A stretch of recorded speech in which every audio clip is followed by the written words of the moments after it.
Oh, yeah. Welcome in, everybody. Thank you so much for joining me here on Cream of the Crop, a fantasy hockey podcast presented by Apples and Ginos. A beautiful fruit-based fantasy hockey podcast. That's how we do here. It feels good. My name is Blake Creamer. I'll be your host. Please follow me over on Twitter /X at Blake Creamer AG. Check out the Apples and Ginos Discord as well. Link is in the description. You get in there and you get to talk to a bunch of fantasy legends, as we know. Also, we do stuff on YouTube. So just head on over there, search Apples and Ginos, and give us a subscribe. Come on, help us out. With me today, oh my God, this is amazing. I always love when I have this man on my pod. My one, my only, my everything. This guy is cooler than the other side of the pillow. It's Nate Krutniblick, everybody. Nate, how you doing today, my man? Damn, you're stepping up your game in terms of the intros here, Blake. I don't know how you're gonna top it from here, but I think I better let you lead in more often. Like I think the coming in second place and receiving the compliments is the place to be. I'm feeling the full effect here. It's nice. And you know what? Feel free to return that back. You know what I mean? It's like tennis, Nate. I send it to you and you just serve it right back. All right. I need that validation. You know this, Nate. All right. We've been doing this a long time. Damn it. All right. That's fine. Buddy, how are you? Yeah, it feels like it's been a long time. This is funny because we do this on the pod, but Nate and I just had like a 45-minute conversation. So now we're recreating it for all of you. Nate, what's new in your life, my man? Not too much. I mean, last weekend I was out. I did a 4-day, 3-night canoe trip through the height of Sweet. black fly and mosquito season here in Ontario. Oh, damn. And yeah, I got eaten alive, but I got to see some great views and enjoyed some great weather. So that part was nice. Yeah, I got to be out there by myself solo and just kind of take a minute to reconnect with my thoughts and my brain after Yeah. the fantasy season and everything. So that was great. Then came back to work, and after the long weekend, everything was condensed, and yeah, the feeling of serenity quickly vanished. But here we are on a Friday night. We're enjoying a drink and talking about fantasy hockey, so everything's right once again. You're damn skippy, buddy. Oh, that feels good. I love that you do that. You go out on your own. That's something like my version of that is going to the movies by myself. All right. Yeah. I Fair went to the enough. movie by myself the other day, and I also got some sushi because where I live here on Vancouver Island, like you would think there's good sushi here. Like we're right close to the ocean. No. Yeah. All right. The sushi's No? hot garbage. No. And it's very expensive if you want good stuff. So, anyways, I went into town, got some good sushi, watched a movie. Yeah. And I don't know. I don't know if I connected with myself. I felt a little bit depressed, to be honest. But I mean, maybe I'll have to, if you, you know what, if you ever want someone to come out with you, Nate, and just ruin your trip for you, just throw me an invite and I'll come out there with you. All right. Sounds like a plan. Thanks. Okay, that's a verbal contract. All right, we're digressing here, but thank you so much for joining us. This is always fun having Nate on Cream of the Crop here. Today, we're going to talk about bounce back candidates. We're going to be looking ahead. All right, we're not looking back. We're looking ahead. All right, that's how we do. So what we're going to do, we're going to look at some players that had a subpar 2023-24 fantasy season. And we're going to just talk about some players who we think are going to bounce back next year and provide us with some value, right? And one thing we tried to do, Nate brought a few players, I brought a few players. One thing we're trying to do with these guys here is key in on a couple of maybe under the radar guys, like not guys that are going to blow up and be league winners or anything like that, but guys that can, provide solid, if not boring, value, later round value to your fantasy teams, right? So those are our favorite kind of guys, right, Nate? Absolutely. Gotta love the boring. Yeah, that's how you win. That's what I told my wife anyway. Oh, damn. Wow. You must have done a really good sell job, my man. That's don't be modest. All right. You got honey in your voice, and that's a fact. All right. So before we get into these players here, I just want to talk about how we're defining a bounce back here. So for me personally, it's just a player who underachieved from what they normally do, right? For whatever reason, and we're going to get into those reasons, but it's quite simple. They're going to bounce back from a poor season, and we want to give those reasons why. So Nate, do you have anything on bounce backs? Like, how would you define a bounce back? Anything different from what I've said there? No, yeah, like obviously there's going to be a range between the extreme bounce backs where you're getting like a massive swing upward. And obviously that's what we'd really love to see. And we'd love to be on top of that and be first to that kind of party. But you're going to have a range of outcomes, obviously, with any of these kind of things. But I think like back to last year, we correctly identified a guy like Drake Batherson as a guy who just had some bad variance and was a pretty clear target as a bounce back candidate. And he was that. Not guys that, define your fantasy season maybe, but guys that you can get at a good value in your drafts next year. And that because of the season that they just had, and you're feeling pretty confident that they're going to give you more than what you drafted them at. Yeah, absolutely. That's the key word here, value, right? That's what we're trying to get here. And like Nate said too, there's different degrees of value. And again, with this list, we're trying to just find those guys that are going to make you a little bit better, right? And I do think there's some room for even more with some of these players here. Like these are some beauties, all right? These are some gems. We're unearthing some gems, Nate. Are you ready? Let's go excavating. Let's do it. Yeah, all right, sweet. Okay. First player I want to talk about here, Martin Necas. Martin, I think we've talked about this before, but you never watched that show from the 90s, Martin. I mean, what were you, like 4? No. Yeah, I was just a young one then. Okay, well, after the show, maybe you and I can, we can have a couple wobbly pops. Just, go on a Martin binge here. It's not that good. Anyways, let's talk about Martin Necas here. All right, so on the season, Martin Necas, first off, he got 53 points in 77 games this year with Carolina after going for 71 points in 82 last season. So last season really was kind of a coming out party for Martin Necas. He had a great year on the power play, popped for 26 power play points. This is 2022-23. So things were trending up for Martin Necas. And then Rod Brindamore happened. Oh, buddy, God. So just certain things happened here for Necas this past season here. Some of his ice time went down, like he was down over a minute there, and his power play deployment went down. Those were some of the main factors there for Martin Necas. And one thing we like to do here, we do like to go into the metrics, so I'll talk a little bit about that. On the season, Martin Necas actually has some decent numbers, and that's why he's one of the guys that we're sort of targeting here. So on the year, at all strengths, he was 45th overall in shots on goal per 60, and he was 43rd overall in individual shot attempts per 60. So that's really damn nice. Although his individual scoring chances per 60 fell off a cliff. He was at 176 on the year there, so that's not a great sign. But I don't know. Before I get into too much here with Martin Necas, Nate, what is your kind of initial vibe on this player? Do you think this is a guy like he's a restricted free agent as well? So there's some variables that we got to talk about. But just as a player, what's your overall take or initial take on Martin Necas? My overall take is that Necas is not a guy I've ever really rostered or intentionally like sought out or thought that like was a big breakout or any kind of target for me. I don't know honestly that I've ever had him on a fantasy team. What we saw last year was effectively like he got a minute less on the power play, and that was that pretty much. The good news is that he did take a step forward and added a shot per 60 at even strength at 5v5. He went from 8.81 in 2022-23 to 9.74 last year. The bad news is that he dropped that same 1 per 60 in individual scoring chances per 60. So he's checking more pucks, but not getting to the dangerous areas to do so. So overall, I think what I'm going to come out to on Necas is really going to depend on what I think the Hurricanes power play is going to shape up like next year.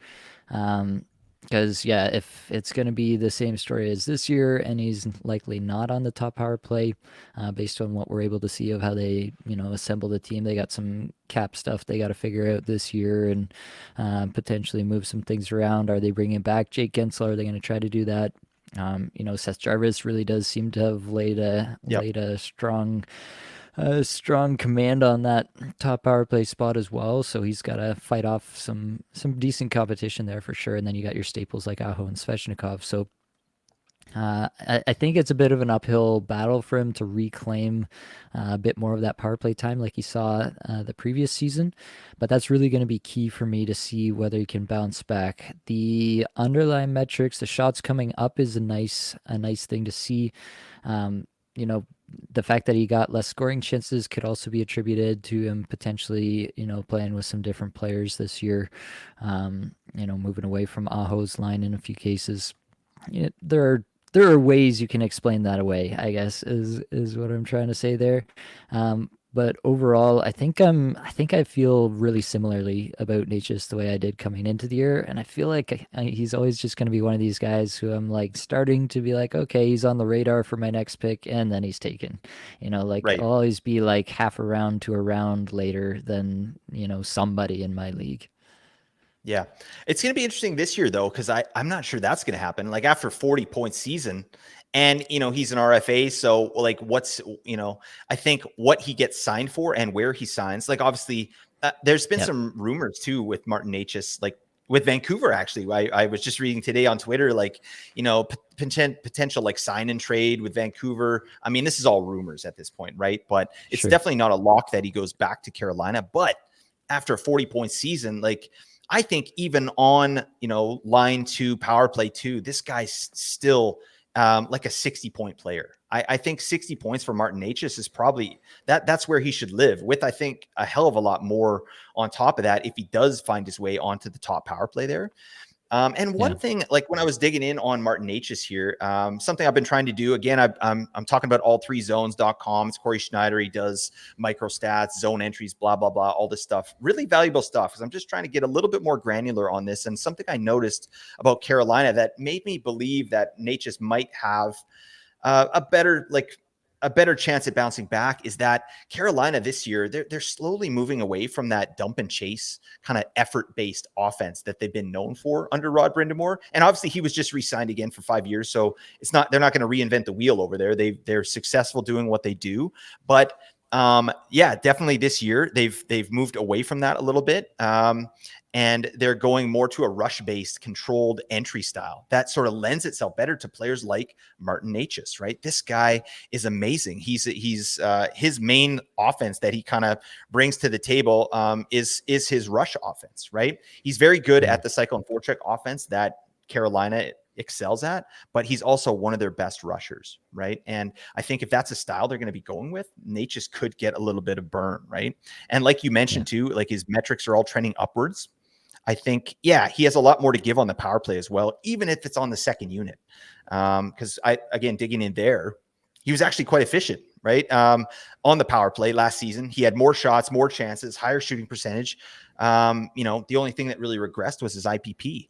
And that went down from 72 the season previous to 62 in 2024. So obviously, he's on a different unit and they run things differently. It's not like the top power play unit where they're just Brent Burns is just chucking pucks and they're all bashing in rebounds there. All this to say, I think that there's a lot of variables going into Martin Necas bouncing back, right? Like what happens with Gensel, what happens with Jarvis, all the RFAs that Carolina have, right? We're going to have to see what happens. I think that Necas could potentially take back his spot on power play 1 from either Seth Jarvis or Svechnikov. But that's a big if. Right. That's an if at this point. I think Necas is probably power play 2 to start the season. But I expect them to produce a lot more. I think I said 40 points, more than 53 points that he was able to get this season. I'm thinking closer to 65 for Martin Necas. I don't know, Nate. What do you think about 65-point Martin Necas? I'd take the under on that and feel pretty comfortable about it, knowing what we know at the moment. But yeah, I think there's definitely outs with Necas. Like he hasn't been a high shooting percentage player. We've seen it before. Like if a guy goes on a bender for a year and he normally shoots 11, 12%, but he shoots 16, 17% for a year, like immediately you've added 50% more goal production. So like he could have one of those seasons. That wouldn't be totally crazy thing to have happen at any point here. So yeah, I mean, if you take an average of the past 2 seasons, 71 points in 22-23 and now 53 points in 23-24, if he falls somewhere in between, somewhere around 60, I could see something like that happening. I could see a little bit of positive regression on the on-ice shooting percentage and his shooting percentage. So yeah, I could easily see him getting to 60, but 65, I think he's going to have to be a bit more of a priority than we saw this past year. And I'm going to have to see a little bit more of a pathway opened up for him in terms of the personnel, the forward personnel that they bring back for next year for me to be comfortable making that call. Yep, absolutely. And we've got lots of time, right? We're talking potential bounce backs here, but I mean, I feel decent about these numbers, but we'll know a hell of a lot more when it comes to draft season, right? And we'll be giving you all that info right here at Apples and Ginos. Okay. All right. That's Martin Necas. Thank you for your service, my man. Nate, why don't you take us into one of your beauties, a guy you are feeling might bounce back here this year? Yeah, I'm pretty I'm ready to get hurt again. Like cue the Michael Scott meme here, but Nikolaj Ehlers is a guy that I'm gonna have another hard look at this year. Because yeah, the upside is so tantalizing. Uh, if I just read you out his past 5 years of IPP numbers, it's actually ridiculous. 90.6, 80.7, 69.6, 82.6, and 77.2. He had a 77.2 IPP this past year. And just for context, among players who played at least 500 minutes this year, that was 15th in the league. So it's right up there with all the guys, all the McDavids, the Bedards, like all the guys you'd expect to see there. Panarin, Keller, Pasternak, Kucherov, all these guys, right? That's the kind of company that Ehlers keeps on a consistent basis. That was the second worst number of his past 5 years. So Ehlers is absolutely that guy who can, just absolutely drive offense and be a huge part of it when he's on the ice. He's kind of solidified himself as a shot monster. 10.74 last year, again, the second lowest of his past 5 years. You can attribute that to any number of things. I think I've got some theories as to why that might have been. The metrics came down a little bit this year, but also I think everybody knows what was happening, especially at the beginning of the year with Ehlers and how he's being completely deprioritized. And then they seem to finally realize once again that this guy's pretty good. And when he got some extended run on the top line, top power play, like he was clear, just like point a game, you can bank on it kind of player. End of the year, 15:52 average time on ice. It's like less than 16 minutes and he still put up 61 points. And like he did that with a 10.73 shooting percentage and a 10.1 on ice shooting percentage. Like 61 points is what we should view as an absolute floor for Ehlers, in my opinion. But I think that that's exactly where he's going to be drafted next year, as if like he's just going to be that 61 point guy again. Now we know that Rick Bowness is out. Scott Arniel is in. We were talking about it before we got on, but when Arniel was taking over, when Bowness had to step away from the team for times for personal reasons throughout the season, Arniel just kind of kept the hand on the rudder steady, didn't rock the boat and make any big changes, just kind of did what Bowness was doing in terms of, basically deprioritizing Ehlers. But you have to wonder what could be next year, right? Could Ehlers, under a new coach, ingratiate himself with a new coach a little bit more and end up in a spot like, I'm not asking for much here, guys. I'm asking for 18 minutes instead of less than 16, right? If we get 18-minute Ehlers, we're looking at like a point per game player, in my opinion, and you're looking at one of the biggest smashes in your drafts, because I do think that people are going to evaluate Ehlers as a 60-point guy and not much else.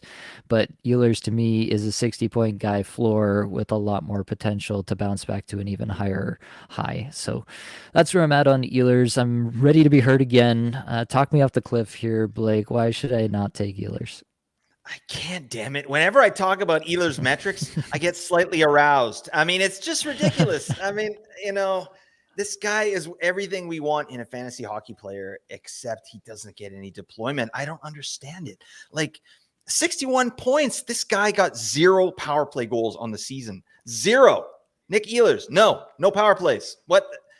Who's the genius in the Winnipeg Jets organization? It's like, you know what? Let's put Ehlers on the second power play. Like, what the frick are you guys doing? It makes no sense. And like you said, I mean, 15:52, that's not going to cut it, right? Wow, it did cut it. It cut it to have this guy as a rosterable player because he was able to get 61 points in that limited deployment. Another surprise too, which I actually didn't realize, he played all 82 this year. I always kind of bake in a few games here and there for Ehlers, but he was able to play all 82. So that's nice. But I can't talk you off the ledge on this one because I'm right there with you. And it's every freaking year. Every year. So, I mean, there is a little bit more hope here, I think. Like, I know you're not a big contract year guy. I put a little bit of stock into it. Not so much for the player, but I don't know. He's got he's got a little bit of extra motivation here. It's kind of a show me year for him. I think, new coach, he can sort of, make his way there with the new coach. And hopefully Scott Arniel comes in and sort of puts his stamp on this team. And and we were talking earlier on, but when coaches come in and they were the assistant coach and then they become the interim coach, is it better for the team for them to sort of coach in the same manner that the previous coach did? Like that might be a thing, where now we have a full off season and Scott Arniel knows he's the head coach. He can start bringing in his own flavor there. And I don't know a lot about Scott Arniel, but I guess I'm hoping like, can you just help us out with Ehlers? Like put this man, even if you keep him on power play 2, get him out there on the top line. It's like, cause that's what was happening with Ehlers all year, like line 2, sometimes line 3 and power play 2. What the hell? It makes no sense. So I'm such a fan of this player. There's been some interesting trade rumors with Ehlers as well. So I think we talked about this too. If Ehlers goes to another team that's going to prioritize him a little bit, like that could solve the problem right there. You know what I mean? Get him in the top 6, like Ehlers needs to be on the top power play. His power play, his best power play year was 13 points in 2017. That's his power play points career high. This guy is a 25 power play point guy.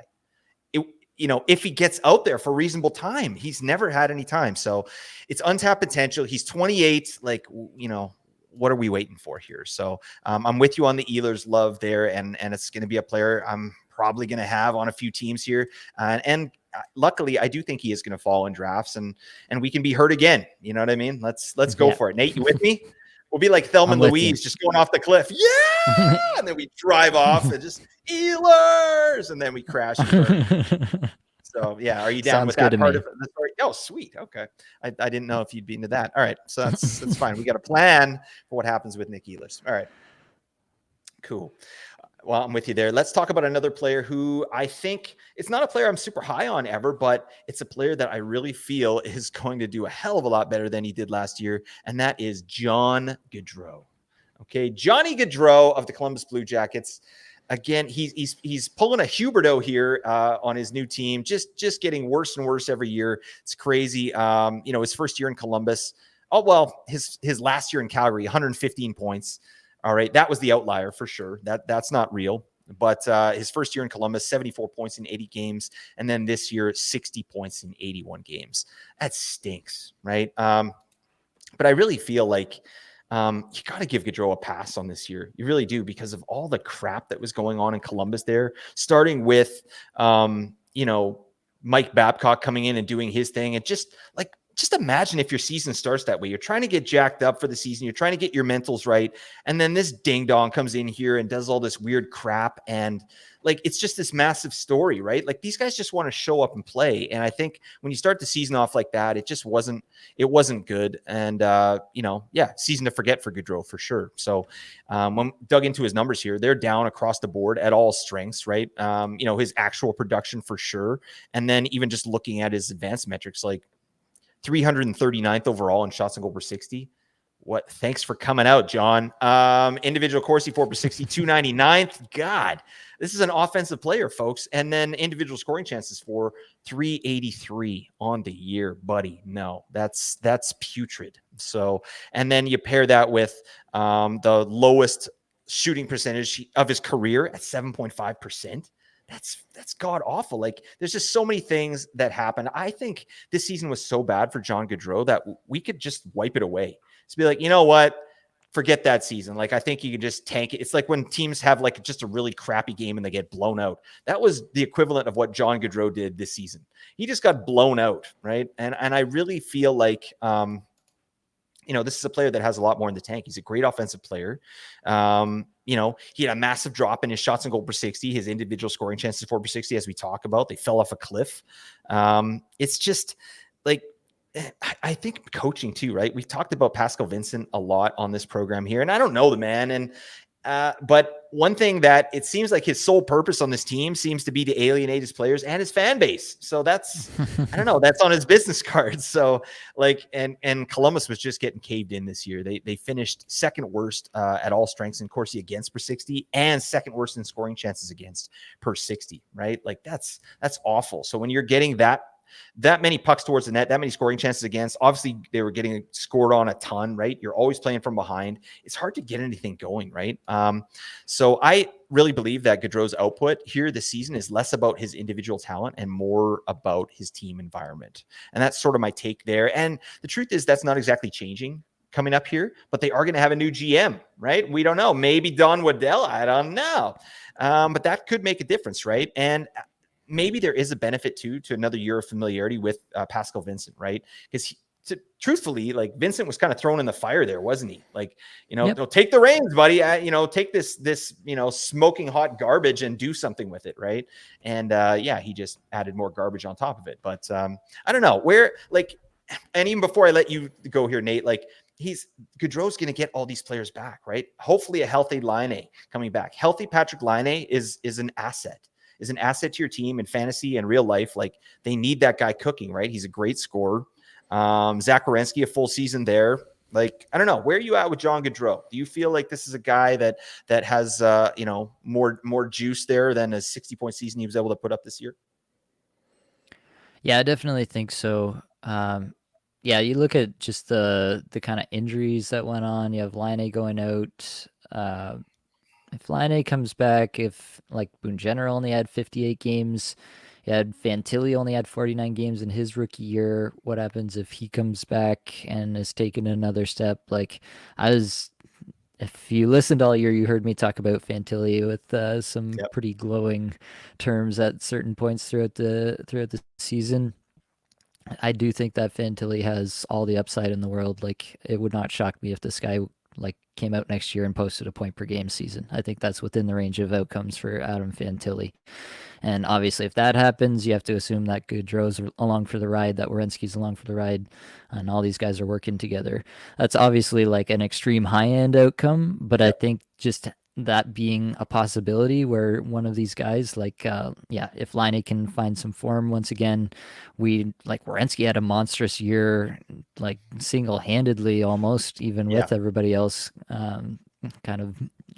pooping in their big boy pants here.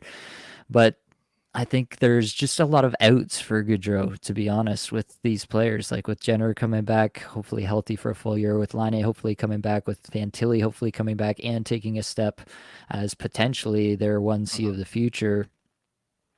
Maybe as soon as this year. I think there are just a lot of outs towards Gaudreau having a much, much better season last year. And I do think it's interesting to look back. If you look back at the seasons that he has had, he did have a season, the 2020-21 season, the COVID-shortened season. He had similar numbers in terms of the shots per 60 being way down, the scoring chances being way down, and then he came back the following year and followed it up with his best year ever. So could we see something like that again here for Gaudreau? I don't think the talent has left his body or something magically at this point. I do think that it was a bit of a mental thing. Is that something that you're really excited to have in a player that you're rostering for fantasy, where he's capable of just shutting down, it seems like? No, but if things start to go right for Columbus, you could really get something big out of Gaudreau. We've seen that high-end potential before. And I think you're right to assume that this year we're really not going to have to pay the price to find out. We're going to pay a price for Gaudreau where we're fine if he doesn't go off. If he posts another 60, 65-point season, we're going to be okay with that just based on where we're drafting him. But if he does go off, then we're really cashing in. Yeah, absolutely. And even further to that, we talk about these metrics all the time, and I talk about them a lot on the Buy Low, Sell High show. This guy was a buy low all year. His whole season was a buy low. At 5-on-5, he had career lows in IPP, shooting percentage, individual scoring chances, 4 per 60, had the third worst shots on goal per 60 he's ever had. Those are going to go up, right? They have to, right? How much they go up, that's the question, right? But they're going to go up. Those are going to regress positively. It was just a train wreck season, and this guy still was able to go for 60 points, which is admirable at this point, right? One thing I do got to, shout out John Gaudreau for this. One power play goal on the season. One. John Gaudreau. I mean, what? How? And then to go along with this one power play goal, 2 hits in 81 games. John, this is hockey. All right. I don't even know, how is that even possible? Like at that point, 2 hits, you're actively avoiding hits. You're getting out of the way. You're like, here, you have the puck, sir. Like, don't worry about me. I'll get it on the back end. Like 2 hits. Oh my God. So anyways, I just think that all those things are going to regress positively. I think floor for Gaudreau, I don't think we're going to see 60 points again. I think it'll be closer to 75 points with room to grow. It's my 2 cents there, but yeah, I don't know. This is a player that I'm low-key interested in, and like you said, we're not going to have to pay a price to find out. All right, Nate, talk us through your next what are we calling these? Bounce back. I was going to say breakout, but bounce back candidate. Yeah, I'm gonna go with the hometown player here. I'm gonna go with John Tavares. There has been some talk. Probably if you're anywhere in the Toronto sphere of media, you've heard some talk about the Leafs trying to move on from one or both of Marner and Tavares this offseason. I really don't think, and there have been some confirmations of this, like Chris Johnson, who's pretty plugged in around Toronto, and I think Friedman also have said, like, why would Tavares move? Like, he's in the last year of his contract. He's got his family here. Most likely he says, no, I'm not waiving my no move clause, but I'll sign back with you for a sweetheart deal for the last part of my career to stay here. So I think that's the most likely scenario with Tavares.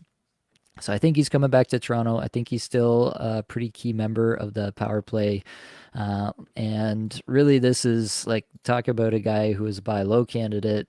Tavares really showed out in metrics, but really didn't convert basically all year long. So he ended the year, played 80 games, 1751 average time on ice, 11.71 shots per 60, 10th in the league amongst players who skated at least 500 minutes this year, right in between guys like Hughes, Eichel, Caulfield, Tavares, Nylander, Tage Thompson, Matthew Tkachuk, like all these guys that we all Matthew know who? can absolutely. Matthew Tkachuk, I apologize. It's an ingrained habit at this point. The T is silent, but yeah. So the one thing with Tavares, right, like he does get a little bit of juice because he's not skating. He hasn't been skating under Sheldon Keefe as much minutes in the last number of years, like this year under 18 minutes again per night. And so he gets a little bit of artificial juice by the fact that he's on the power play, and so he's getting more of his minutes are coming on the power play, where obviously you get more chances. So he's getting a little bit of artificial juice from that area, but the one thing that really doesn't lie, in my opinion, is he is 4th in the entire league in individual scoring chances, 4 per 60. That's a hard thing to manufacture, no matter how much of your time is on the power play. So Tavares showing up right at the top there, being like the net front or kick out for a quick shot in the slot on the power play. Like, it's a really, really good role to have, and it just didn't work out this really well for Tavares this year. And I think it is just variance. Like, everybody in Toronto is like, oh, I can't believe we're paying this bum to score 65 points for us. We're paying him $11 million to score 65 points for us. I mean, he had a 63% IPP versus 70% the year before. The shots per 60, the last 2 years, pretty much in line. 11.8 last year, 11.7 this year, both the best numbers of his career. So that's still there. 10.4% shooting percentage. You have to go all the way back to, actually, that is the lowest number of his career. So I think that comes back a little bit. He's never been like a high shooting percentage guy, but he can get back into the 12% range, add a few goals there pretty easily, in my opinion. Individual scoring chances for absolutely elite, as I mentioned. Corsi 4 per 60 this year, best number of his career. Scoring chances 4 per 60, right in line with the last 3 years. Like, nothing about it changed, except he had a bad shooting percentage, he had a bad IPP, and he had a bad on-ice shooting percentage, which are the exact 3 metrics that we like to look at to say this guy was just unlucky. So I think Tavares was unlucky, and I think you've got another out here with the new coach coming in and Craig Berube, where I don't really see a scenario in which your captain is playing less than 1751 a night, but I do see a scenario in which Berube is like, no, this guy's the captain, he's the face of the team, he's going to play 19 minutes a night now, he's going to play 19 and a half minutes a night now. And now you've really got a ceiling at 5v5 on top of what you're getting just in terms of pure regression from what we saw last year. So I do think there's a couple of ways that Tavares really improves on the 65 points from last year, but he's a center-only guy who's, people are starting to perceive him as a guy who's aging. He's past 30, well past 30 now. I think people are going to write him off next year. I think you're going to get him like whereas getting Brock Nelson this year in like the 9th, 10th rounds of drafts, and people are just forgetting about him. And I think he's going to stick that back in some people's faces. I love that. I'm here for this one. I had him as a buy low all year. Obviously, with these kind of metrics, it's not a fluke. He did it over 80 games, right? So, Yep. like, I love what you said. It's just variance, right? Yeah, he was unlucky this year. Also, too, when you got a guy like Matthews having a career year like that, like everything's going to Matthews. He's the trigger man. Tavares is not the trigger man, right? They're giving the puck to Matthews, so he's not at the end of these high danger passes, right? Matthews is. So, I mean, that it was Matthews' year, but we've seen it too in Edmonton as well. Like, Connor McDavid have a big year, then Leon Draisaitl have a big goal scoring year, then Connor McDavid again, big goal scoring. I could see Tavares' goal scoring, especially on the power play, going back up here this year. I mean, yeah, it's easy to say this now. We got to see what happens with Berube there, but I'm in line with you there. I think this is going to be a positive thing for JT, not a negative thing. I think if anything, he gets more minutes, right? Because this guy's also a bruiser, right? He's a gamer. And what do you think? Was Tavares battling injury last year? Like there were times where it seemed like he was just a little slower there on the ice than I've seen him. And he's not an old man by any means. He's 33 years old. So I don't know. What's your take on that? Yeah, I think he is slowing down a little bit at his age, but there was a stretch where he was noticeably slower. Like he just wasn't able to get there. So he definitely played through something at a point last year, and then eventually it started to get better heading into the last, I don't know, maybe 10 games of the season. It was clear that he was starting to feel a little bit better again, but there definitely was a part of his season that was affected by injury for sure. Yep, absolutely. And again, I think a really big piece of this regression or the lower output that JT had here was his performance on the power play, right? Last year, 18 power play goals, 39 power play points. I mean, that's on the high end. Obviously, they were going crazy, but this year, 9 goals and 20 power play points. I think he's got more in the tank there. His shooting percentage was the second worst of his career on the power play this Mhm. last season here with Toronto. So yeah, I think he's got more there. I mean, what do you think points wise? I think 75 points, like maybe 75 to 85 for Tavares, I think is reasonable. And like you said, round 9 and later, that's a smash right there. Yeah, I think he's got at least 70. Like I'd take the over on 70 for sure and feel pretty comfortable about that. I think somewhere between 70 and 80, and a lot of that will depend on what Berube thinks of him and how he uses him. There you go. You happy with your new coach there, Nate? Uh, jury's still out. Like it's all Yep. about the playoffs, right? So Yep. it's gonna take 82 games and then another however many games for me to really be able to tell you how I feel about Berube. All right, buddy. Well, there you go. Godspeed, little doodle. All right, let's move on. We got to talk about baby dry Roope Hintz. We got to talk about this man. What's going on with our boy here? I don't know. Yeah, it was an interesting year for Hintz. After a great 2022-23 where he really wet all our whistles, didn't he, Nate? Giggity. With an amazing season and then an amazing playoffs. Last year he popped for 75 points in 73 games, which is really good. And then, 24 points in 19 playoff games. That was Roope Hintz last year. So just an excellent season for him. Their power play went nuclear. J-Rob became a star last year. And then it was a little bit of a sag this year. He got 65 points in 80 games, which is still excellent, right? Like, I don't think any of us were expecting Hintz to pop off and be this 90-point guy. I mean, maybe. I mean, he was being drafted a little bit that way. I never got Hintz anywhere. He was a little bit rich for me, but yeah, I wasn't expecting a massive season like that from Hintz. So 65 is okay, but I mean, I think that he's got a lot more in the tank here. So let's dig in a little bit on what Hintz was able to do. You and I have talked a little bit first off, before I dig into some metrics here, just about Dallas and kind of their middle six becoming really viable, like better than average. Like they might have one of the best middle six in the league, right? With these guys coming out. I was surprised when I dug in on Matt Duchene, a guy I've been talking yang on all year. This guy is putting up a ton of scoring chances. Like he's rushing the puck really well. I mean, shout out to Matt Duchene. Guy seems like a beauty, actually. So, I take back all the Duchene hate. He's still a super sell high, but whatever. He's doing the thing. But anyways, yeah, guys like Duchene, Marchment, Wyatt Johnston, these guys all emerged this year, and Hintz wasn't really required to be out there doing that, or doing what he did this previous year. And his deployment suffered a little bit because of that. They had a really viable power play too. And Hintz's power play numbers went from 3 minutes average power play time on ice last year to just 2:35 this year. That's huge. And he was actually a little bit more efficient on the power play this year. He was only had 2 points less than he did last year in less time. But yeah, that's a little bit concerning to me, sort of the way they're deploying their power play there in Dallas. So yeah, I digging in on some of his metrics here, like his time on ice was down a little touch there.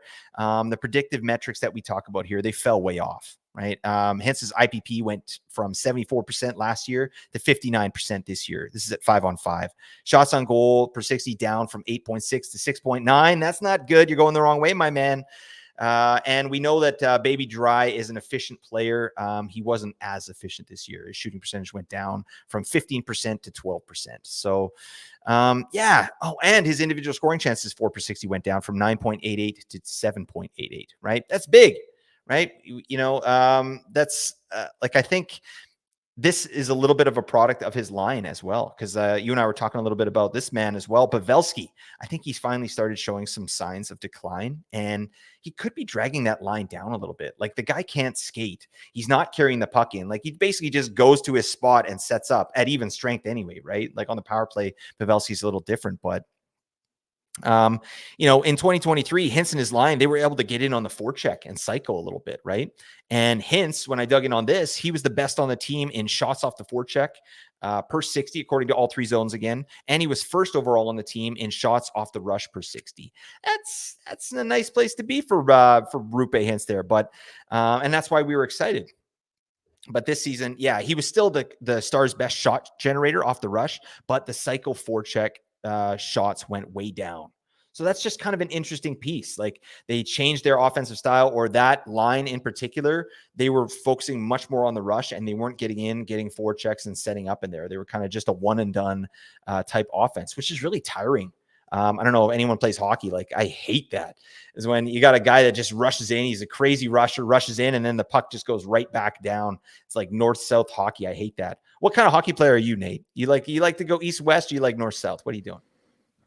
I got a little bit of up, down, and all over in my game. I'm a true beer league hockey savant. Legend. Oh my God. All right. And modest too. I love that. I really like that about you, Nate. All right. But yeah. So anyways, there's just a couple things that happen with Hintz here. So, but I do think he's going to bounce back from like 65 points. I don't know. Like, I really do believe, and I want to get your take on this, Nate. The older players of the Stars, I think that they're going to be stepping aside here real soon, right? And I think that's going to open up a lot of opportunity for guys like Johnston, Hintz, Robertson. And if I had to guess, this is really interesting because Hintz is injured right now in the playoffs. He could be back for game 2 for Dallas, but right now they have Wyatt Johnston on that line with J-Rob and Pavelski. What happens when Hintz comes back? Do they keep Wyatt Johnston up there? My hope is that they kind of bring Hintz on the top line, keep Wyatt Johnston there, and kick Pavelski the hell off that line, for the love of Pete. And keep him off power play 1 as well, but I don't know what they're going to do. So talk to me a little bit about Roope Hintz, Nate, and what you think is going to happen with him moving forward. Do you think that he can improve on his 65-point season? I think he definitely can. I think the bigger question is, is he the guy still, like with Wyatt Johnston doing what Wyatt Johnston has done? Like, Wyatt Johnston has been leaned on for 20 plus minutes a night in the playoffs. Like, it is pretty clear that Dallas absolutely loves Wyatt Johnston, and they're going to use him in all situations moving forward. So does that mean, now to some extent, it doesn't matter that much as on Dallas as it might on other teams, because Dallas does spread things out, especially in the regular season. The strength of their team is the fact that their top 9 is really strong all the way through, and so they do really spread out their ice time. And they've obviously given Johnston and some other guys more time in the playoffs because it's do or die time, but throughout the regular season, you can kind of expect that the ice time will be a little bit more flat. And so, yeah, you can expect that even if Johnston is getting the better line mates, that Hintz is still probably getting similar deployment. The concerning thing is, like, Hintz's time on ice has decreased year over year for the past 4 years now. 18-13, 18-02, 17-33, 17-14. And now you have a real contender to take away his best roles in Wyatt Johnston. So really, to me, it's a case of how much are we going to bet on Wyatt Johnston to be the guy next year and to really take away. Like in my mind, Jason Robertson obviously didn't have a tremendous season last year the way he did the season before. But in my mind, Jason Robertson is still the guy you want exposure to if you're talking about preferred line mates here, right? So is Johnston getting most of the Robertson time next year, or is Hintz and the chemistry that he's built with Robertson over the past number of years, is that going to be valued higher? That's, I think, the biggest question here for Yeah. Roope Hintz. And that to me is the difference between, I do agree, like 65 points feels pretty comfy for me. I'd be pretty surprised if he went for less than that. But there are scenarios in my mind for sure where Wyatt Johnston is just that good. They still value Jamie Benn's spot on the power play, and so Johnston just completely unseats Hintz in both 5-on-5 and on top power play. And all of a sudden, you're talking about Roope Hintz like trying to be what Wyatt Johnston was this past year versus the other way around, right? So I think there's a little bit more volatility with Hintz for sure. I do think you're going to get him pretty cheap next year because I do think, like the way that Wyatt Johnston's playoffs have been going, that everybody's going to be all in on Johnston going into next year. I mean, I want to be all in on Johnston, but I have a feeling he's going to get steamed up really high in drafts. He's priced out. And yeah, I think Hintz might actually end up being a pretty good value. Like, I think he'll go far beyond even Tavares in some of these drafts, to throw it back to another name we've already mentioned here. So I think there's a good case to be made that Hintz could really fall in drafts next year if Johnston really is getting all that steam, which I do anticipate at this point that he's going to get. So I think there's a real chance that Hintz, even at the lower end, is still somebody we want to roster at cost in drafts next year. And then there is still the potential as one of these guys who can be ridiculously efficient. His worst shooting percentage mark of the past 4 years is 16.3%. Like, this guy can absolutely convert when he's on the ice. The IPP being down at 57% this year feels like a little bit of an outlier, should rebound a little bit. The on-ice shooting percentage is always going to be good there with the amount of finishing talent that they have throughout the top nine. Overall, I think Hintz feels like a safe bet for 60 at least. And then you're hoping that he is the guy who gets those minutes and that exposure. And then he does have the potential to go all the way up to point per game. Yeah, absolutely. I definitely think he has the bones for a point per game player for sure. We just need a few things to go right here. I also look at Hintz's contract though. Like, they're into Hintz for $8.4 million for next 7 years. So I feel like I that would surprise me if they just deprioritize him. Like, okay, Wyatt Johnston, yeah, go ahead. Like, I feel like Hintz is going to be part of the new wave here, and I would wager that Ben is probably the guy that gets moved off of power play 1, but who knows, right? Ben's still doing it. It's insane. There's a lot of things that can happen. Like you said, there's a lot of variables there, but I think point per game Hintz is something that I'm hoping happens, but I think 65 is, probably his floor. So let's go in the middle somewhere. I think 70 points, 75 point Hintz, I think is something, it'll be interesting to see after we do our projections, what happens there. But I like me some Baby Dry. Come on, put him out there. All right, Nate, give me another player of yours here. We got one more guy for you to talk about here. Yeah, for me, that's going to be Trevor Zegras. I think that everybody's totally soured on Zegras at this point, and I don't think that's fully deserved. Obviously, an injury-filled season, only played 31 games, averaged 17.05 when he was on the ice. But I'm low-key interested in what he was able to do. I think we're all well aware of how bad Anaheim was last year. It's fair if you say like it's not going to be any better next year, but I mean, he had 8.3 shots per 60, which is pretty in line with where he's been throughout his career so far. The IPP was a little bit down. I think that rebounds next year based on what he's been able to do in his first few years in the league.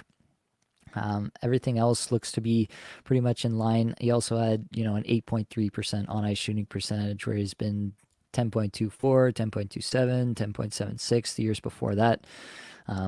I just think that there's a bunch of scenarios here where Zegras rebounds to a much better pace. Like, coming into the season, outside of injury, I had him projected really high. I had him projected for a Yeah, me too. 74-point season, with gaining some time on ice. That didn't happen that way this year.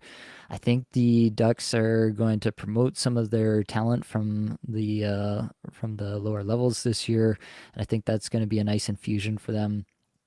I think there's a pretty good chance that we see like a true top six form in Anaheim this year, where they really ride the top lines a little bit more.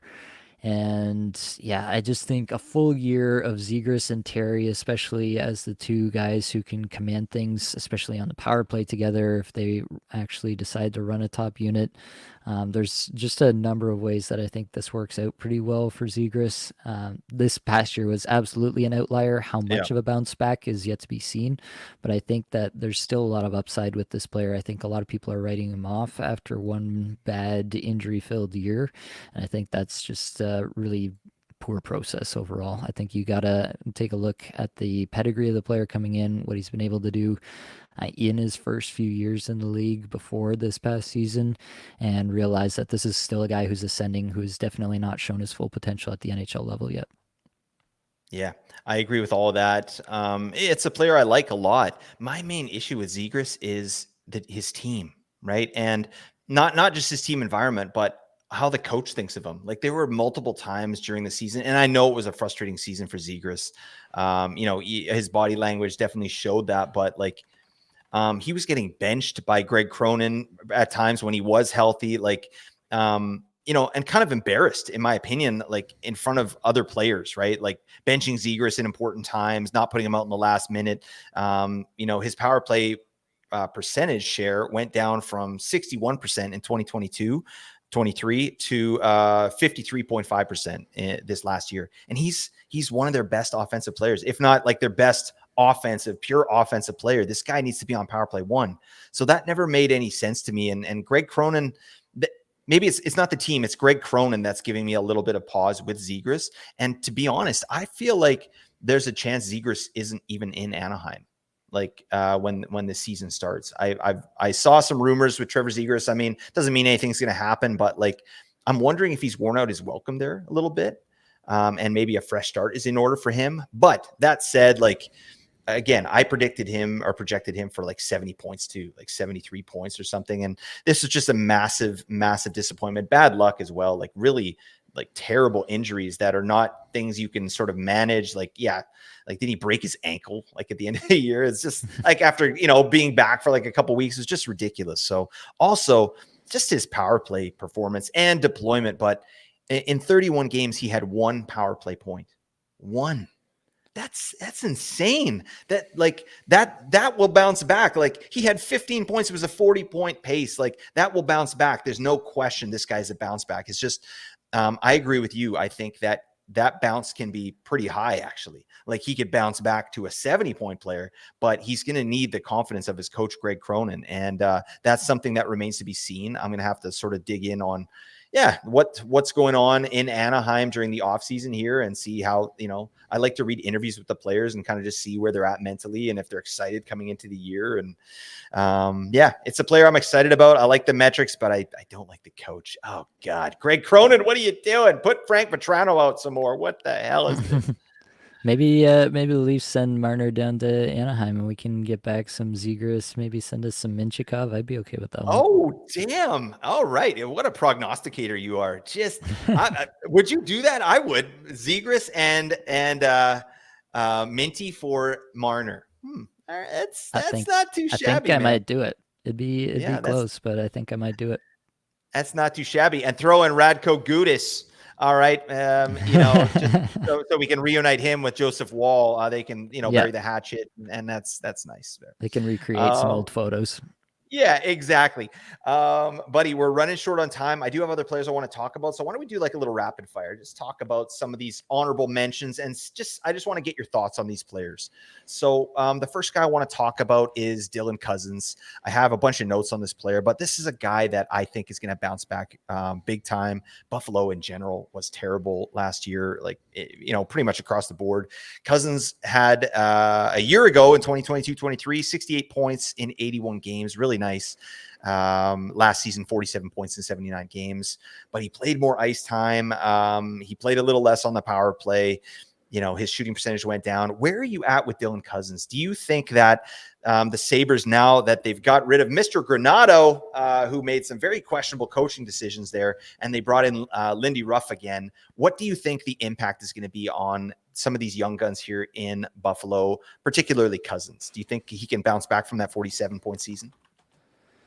I think he can. I think there's definitely more variance. Like anytime you'll hear us talk about this when we get into projections and start talking about our projections team by team once we get closer to the season. But anytime you have this where there is a new coach in town, there's just inherently more variance. You have to bake that in. The new coach is not going to like certain players. He's going to like other players. He's going to play certain players more. Like it happens every single time there's a coaching change. That being said, I mean, Cousins is a guy that they're committed to, $7.1 million a year for a bunch of years. Goes off the page on Cap Friendly. So a long time for Dylan Cousins that he's going to be there in Buffalo. The real question to me is really just about power play. I think you've got Tage Thompson, you've got Alex Tuch as guys who are definitely going to be on that top power play. And then you've got 2 spots for the 3 guys, Jeff Skinner, Dylan Cousins, and JJ Peterka, who really emerged down the stretch last year. So really, to me, it's just a question of how are they going to deploy the power play units. And is Cousins that guy? If he is that guy, if he's on the top power play unit, which he's shown he can be, and he has shown he can be effective there, but so have both Skinner and Peterka at other times, right? So I think the most likely scenario is that he's on and off it throughout the year, and you're just like really enjoying Cousins at certain times through the years and not super enjoying Cousins at other points in the year when he's not on it. I think at the end of the season, you're going to look back and say, like, for what I had to pay for him, he was absolutely a fine pick. But for him to really cash in on like some upside and really bounce back in a big way, to like a 65 plus point level, for him to bounce back in that kind of level, I think he needs that power play 1 all the time. Yeah, fair enough. I mean, he did get 68 points, playing a 51% power play share the year before. Like he can do that. I think one of the big issues was Buffalo's power play was god awful. They were 4th worst in the league last year after popping the hell off the year before, right? With everybody having big years, right? They were 4th worst in the league. It was like a Pittsburgh situation. Like how is this even possible for them to be this bad with the personnel they have out on the ice? It didn't make sense. I think there was some coaching stuff, there was some injury stuff. But yeah, to me, Cousins is like, I think he can bounce back to 65. Like just if things go back to what they were last year, which, wasn't that crazy for Cousins. He played 16 and a half minutes. Yeah, like I said, just under 3 minutes average time on ice on the power play. His shooting percentage was probably the outlier. Like he shot 14.7% last year, which is high, right? And he shot 9% this year. He's probably like an 11% shooter or something like that, right? So maybe some of those goals go away. But I definitely think 60 points is in the wheelhouse, even on power play 2.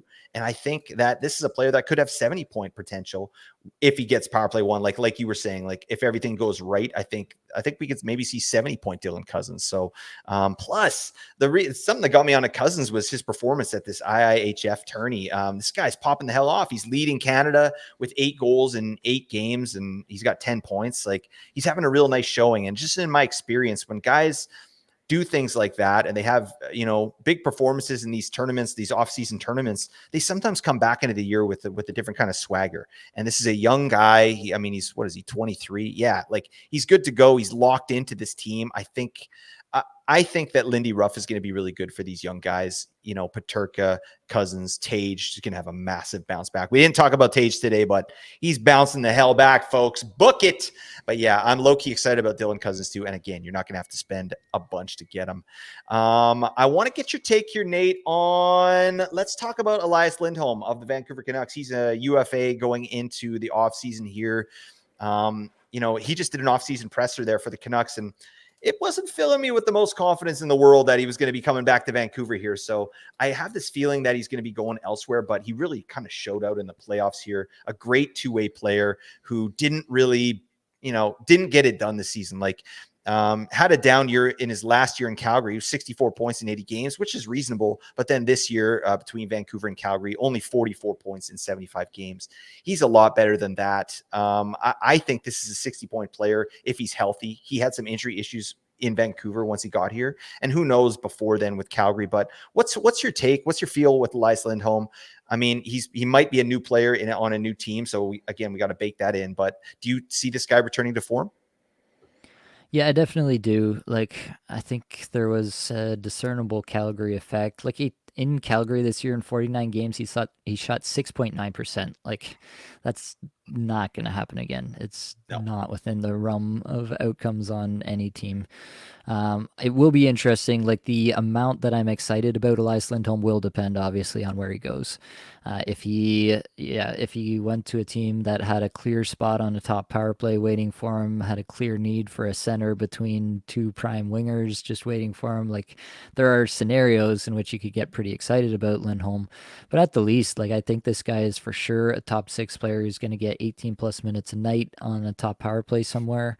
And I think he's an absolute lock for 60 plus with potential for more depending on how good his situation is. You saw like the upside, right, in the years when Gaudreau was really going off, when they really had everything clicking, when that line was one of the best in hockey.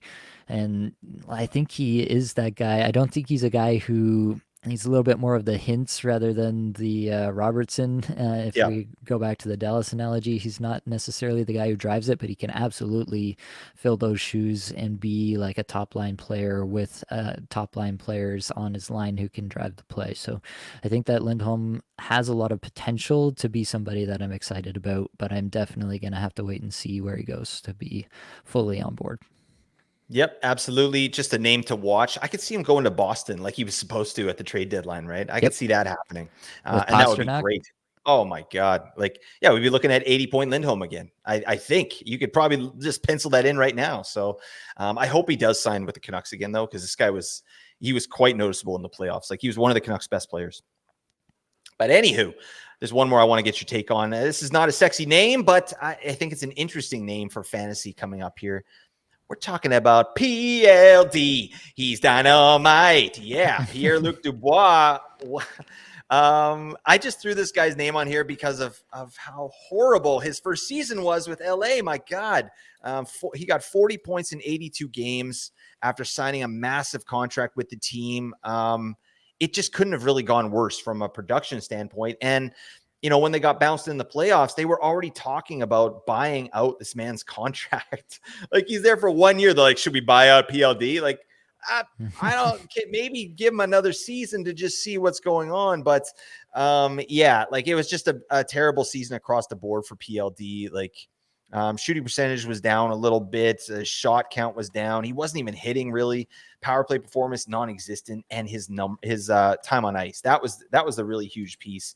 Like, they brought this guy in to basically play, top six, like first line, second line center. Well, how about 3C PLD? That's what he got all year, and power play too. And this is the result. Like, this is, to me, this is the absolute floor for Pierre-Luc Dubois. And it's really his contract that is making me think that he's going to get some more opportunity. And I think that we could see 60-point PLD again, but I don't know. Where are you at with PLD? This is not a player we're excited about. I'm not saying I'm excited about this, but he's definitely better than the 40 points that he showed. That's my 2 cents. I don't know. What do you think? Yeah, I think he is better. Like, definitely the on-ice shooting percentage at 8.6% this year. That's going to come back up. It should be north of 10 at the very least.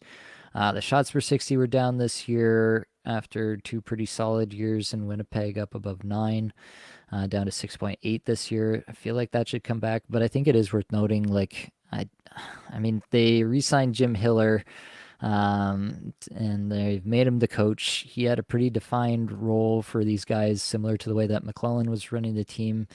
I feel like in that case, like we already talked about, with Scott Arniel, it was a somewhat similar situation, but also Arniel was like an interim emergency coach where Bowness stepped away, whereas Hiller was hired, like he was the interim coach. He was he was basically not really hired because he was already there, but he was the guy, and they wanted him to make changes because McClellan was not working. Like, it's a different situation in that sense, right? Yep. And his solution was to keep playing PLD at the exact same amount of ice time as he was leading up to that moment. Nothing really changed for PLD. His metrics didn't change. He was just the same guy. And, we saw the emergence of Quentin Byfield this year. He could take another step next year. We saw Trevor Moore have a great year this year. Like, Philip Deneau is still there, one of the better two-way centers in the league still, for my money anyway.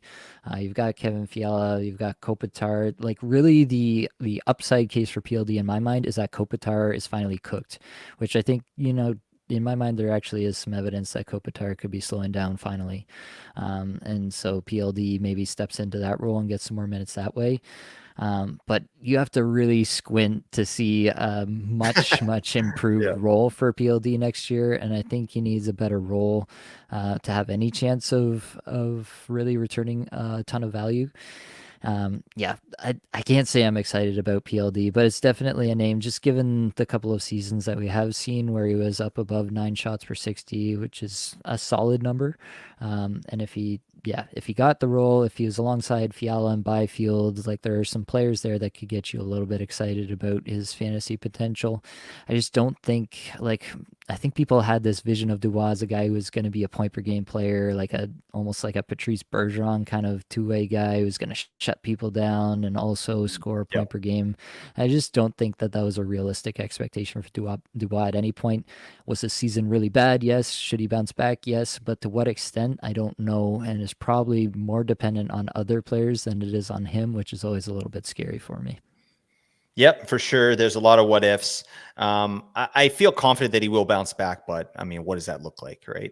I do like Victor Arvidsson. See you at the party, Victor. Maybe you won't see him at the party. He's a UFA, right? So I think depending if the Kings sign him again, there's a spot on the power play, right? Which could go to Quentin Byfield, right? But it could go to PLD. I think, he needs to be a part of this offense, like, to really show his value, because he is an offensive player. Like, yeah, we're talking 65 points, but that's important, right? He contributes out there. He's a good power play performer, and he wasn't given that opportunity this year with the Kings. So we'll see what happens. I don't know, but we're not excited about PLD, but he's, whatever. He's doing stuff out there. All right. Just can you hit somebody, Pierre-Luc? All right. That's a cool name. I want to get a hyphen name for myself. I don't know. I got to think of a good middle name. I don't know. Blake Luke. That sounds like a superhero or something. Blake Luke. No, that sounds like someone's underwater trying to, I don't even know where I'm going. Buddy, we're derailing. All right. It's late where you are. It's getting late where I am. I was up at 3:30 a.m. this morning. My son woke me up because he needed to blow his nose, which actually had nothing inside his nasal cavity. I mean, he lied to me. So I don't appreciate that, son. And now I'm on fumes here, but anyways, buddy, it was awesome to have you on here. These are some great bounce backs. I think I'm excited about all this content we got coming up here. I've got some really good guests coming up. I'm going to have some shows in the tank here. So I think the shows are going to start getting released a little bit more moving forward here. Nate, you got anything in the hopper? What's going on with you, buddy? We got to get you back on the mic on a regular basis. Yeah, I've got a few things going. I'm going to be doing some off-season dynasty buys and sells. I've been planning that for a few weeks now. I'm trying to find some guys. Some of these bounce back candidates will probably pop up over there as well.